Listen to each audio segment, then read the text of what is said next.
வணக்கம் நண்பர்களே. நம்ம இன்றைக்கி பார்க்க போகிறது டியர் லாட்ரியோட 8 மணி கெஸிங் பார்க்க போகிறோம். நேற்றுக்கு ரிசல்ட்டு 498.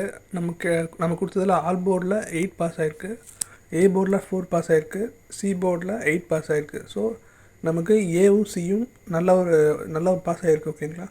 பி மட்டும் ஜஸ்ட் மிஸ்ஸில் போயிருக்கு. ஓகே, நாளைக்கு அந்த கெஸிங் பார்க்கலாம். நாளைக்கான கெஸிங்கில் ஆல் போர்டில் நமக்கு 3 அதுக்கப்புறம் 7 கிடச்சிருக்கு. இதில் முக்கியமாக நோட் பண்ண வேண்டியது 3. ஓகேங்களா. 3 வந்து கண்டிப்பாக நாளைக்கு ஒரு போர்டில் கண்டிப்பாக உட்கார சான்சஸ் அதிகமாக இருக்குது. உங்கள் கெஸிங்கில் வந்துச்சுன்னா ட்ரை பண்ணுங்கள் கண்டிப்பாக. ஓகேங்களா. ஓகே, ஏ போர்டில் பார்த்தீங்கன்னா நமக்கு 2 அதுக்கப்புறம் 3 கிடச்சிருக்கு. பி போர்டில் நமக்கு 3 அதுக்கப்புறம் 7 கிடச்சிருக்கு. சொன்ன மாதிரி 3 பார்த்தீங்கன்னா எந்த போர்டில் உட்காருன்னு தெரியல, பட் ஆனால் 3 கன்ஃபார்மாக ஆல் போர்டில் இருக்குது. உங்கள் கெஸிங்கில் வந்து கண்டிப்பாக நீங்கள் ட்ரை பண்ணி பாருங்கள்.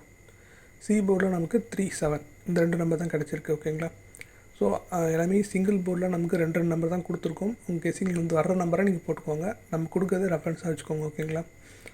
ஓகே, ஏபிபிசிஏசி இதில் பார்த்தீங்கன்னா நமக்கு 3, 7, 7, 3, 3, 2, 2, 3, 2, 7, 7, 2. ஓகேங்களா. அதுக்கப்புறம் ஏபிசி போர்டு இதில் வந்து 9, 4, 3, 3, 9, 4, 0, 6, 5 இதுதான் நமக்கு ஏபிசி போர்டில் கிடச்சிருக்கு. ஸோ இதெல்லாம் டேரக்ட் நம்பர் தான். ஏபிசி போர்டில் பாக்ஸ் கிடையாது. ஓகேங்களா. உங்கள் கெஸிங்கில் எது வருதோ அதை நீங்கள் ட்ரை பண்ணி பார்த்துக்கோங்க. ஓகேங்களா. தேங்க்ஸ் ஃபார் வாட்சிங். தேங்க்யூ.